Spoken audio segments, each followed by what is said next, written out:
জিলাৰ বিজনী সমষ্টিৰ অন্তৰ্গত নদিয়াপাৰা আঞ্চলিক শাখা সত্ৰত উদুলি মুদুলি পৰিৱেশ। যুৱ নেতা অৰূপ নাথৰ উদ্যোগত সত্ৰ প্ৰাংগণত নখোৱা অনুষ্ঠান। পৰম্পৰা ৰক্ষা কৰি আয়োজন কৰা হয় অনুষ্ঠানৰ আধ্যাত্মিক পৰিৱেশত বুৰ গৈছে ভকত বৈষ্ণৱ, নাম প্ৰসংগত বিভুৰ ৰাইজ। এই সন্দৰ্ভত চিৰাঙৰ ব্যুৰো চিফ ৰিমু সেনৰ এক প্ৰতিবেদন। হয়, মই এতিয়া উপস্থিত হৈ আছোঁ আমাৰ চিৰাং জিলাৰ বিজনী নদিয়াপাৰা যি শাখা সত্ৰ চৌহদত, আৰু বিশেষকৈ আমি পৰিৱেশ দেখুৱাইছোঁ আপোনালোকক যি নখোৱা অনুষ্ঠান। আৰু এই নখোৱা অনুষ্ঠানত কিন্তু আজি সকলোৱে ইয়াতে এই সত্ৰৰ চৌহদত একত্ৰিত হৈছে যি নখোৱা ভাত তেওঁলোকে আজি আহৰণ কৰিব বুলি। আৰু বিশেষকৈ কিন্তু আমি ক'ব লাগিব যে আজিৰ এই নখোৱা যি অনুষ্ঠান ইয়াতে আয়োজন কৰিছে আমাৰ বিজেপিৰ যি নেতা অৰূপ কুমাৰ নাথ উপস্থিত আছে। তেখেতেও এই নখোৱাত এই ভোজত তেখেতেও নিজেও আছে। মই তেখেতৰ পৰা কিছু আলোচনা কৰাৰ যত্ন কৰিম। কি ক'ব, যিহেতু নখোৱা অনুষ্ঠান আজি আয়োজন কৰিছে আপুনি ইয়াতে, খুব ধুনীয়া এটা পৰিৱেশ আছে। মই পোনপ্ৰথমে আপোনালোকে অহাৰ বাবে আপোনালোকক ধন্যবাদ জনাইছোঁ, আৰু আপোনালোকে এই পৰিৱেশত আহাৰ গ্ৰহণ কৰি যাব।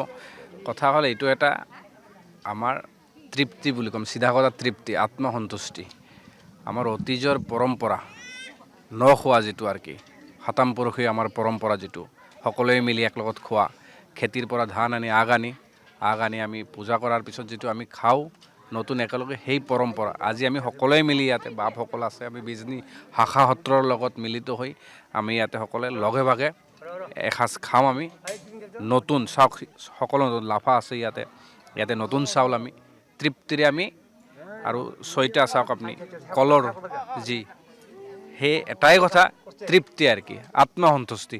যান্ত্ৰিকতাৰ আধুনিকতাৰ যুগত আমাৰ অতীতক যে পাহৰা নাই বা অতীতক পাহৰিব নালাগে, আমাৰ উঠি অহা প্ৰজন্মই শিকক যে আমি অতীত, আমাৰ সংস্কৃতি, আমাৰ পৰম্পৰা কি আছিলে সেইটো ধৰি ৰখাৰ এটা ক্ষুদ্ৰ প্ৰয়াস।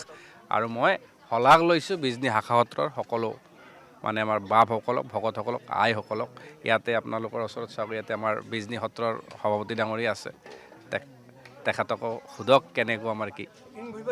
ধন্যবাদ জনাইছোঁ। এয়া আছিলে যুৱ নেতা অৰূপ কুমাৰ নাথ। তেখেতে কিন্তু বিজনী সমষ্টিত যি পূৰ্বতকৈও কিন্তু তেখেতে বহুত এনেকুৱা সমাজত তেখেতে শলাগ লৈছে, আৰু বিশেষকৈ এইবেলি কিন্তু তেখেতে বিজনী সমষ্টিৰ টিকট প্ৰত্যাশীও কিন্তু অৰূপ কুমাৰ নাথ। মই ইয়াতে বিজনী সত্ৰৰ যি বাপসকল ইয়াতে উপস্থিত আছে, মই তেখেতসকলৰ পৰা কিছু মত ব্যক্ত কৰাৰ চেষ্টা কৰিম।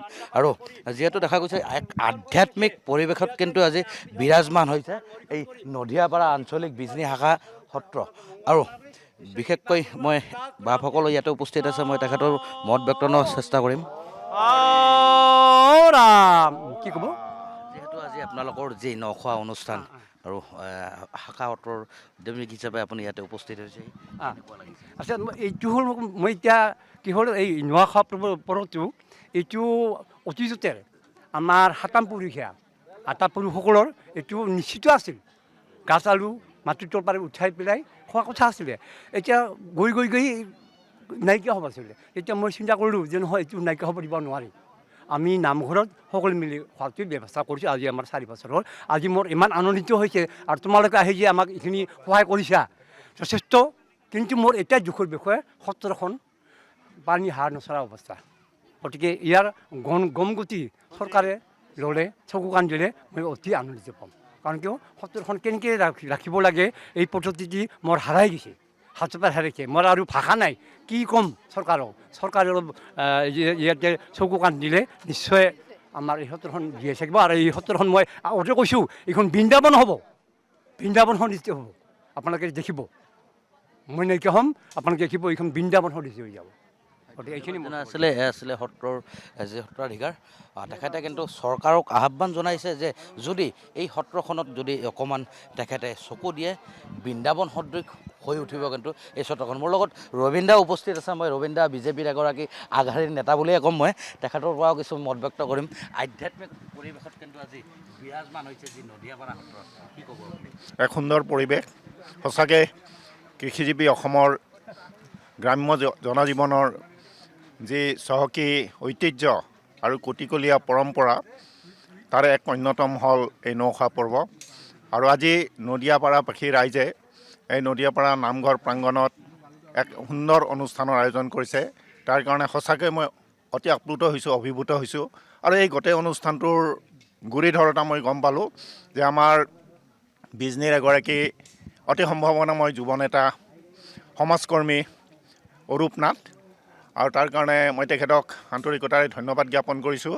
আৰু এনেদৰে এক সুন্দৰ পৰিৱেশত আমি সকলো শ্ৰেণীৰ জনসাধাৰণে যি এক আদৰ্শ দেখুৱাইছোঁ, যি এক আমাৰ শুদ্ধ পৰম্পৰা বিশুদ্ধ ৰূপত আগবঢ়াই নিয়াৰ কাৰণে যি এক প্ৰচেষ্টা চলাইছে, তাৰ কাৰণে সঁচাকৈ এই অঞ্চলৰ ৰাইজ, গাঁওবাসী সঁচাকৈ ধন্যবাদৰ পাত্ৰ। আৰু তেখেতসকলক মই আন্তৰিকতাৰে ধন্যবাদ জ্ঞাপন কৰিছোঁ। ধন্যবাদ আছিলে ৰবীন কুমাৰ দাস দা। আৰু তেখেতেও কিন্তু খুব ধুনীয়াকৈ কৈছে যে পৰম্পৰাগতভাৱে কিন্তু তেওঁলোকে আগৰে পৰা চলাই গৈছিল এই নখোৱা পৰ্ব। আৰু এই নখোৱা পৰ্বত কিন্তু সকলোৱে আজি আই মাতৃসকল, ভাই বন্ধু, ভকতসকলেও কিন্তু ইয়াতে উপস্থিত হৈ পেলাই একেলগে এই সাজ তেওঁলোকে নখোৱা খাইছে ইয়াতে। আৰু বিশেষকৈ ধন্যবাদ জনাইছে যে আমাৰ যুৱ নেতা অৰূপ কুমাৰ নাথক।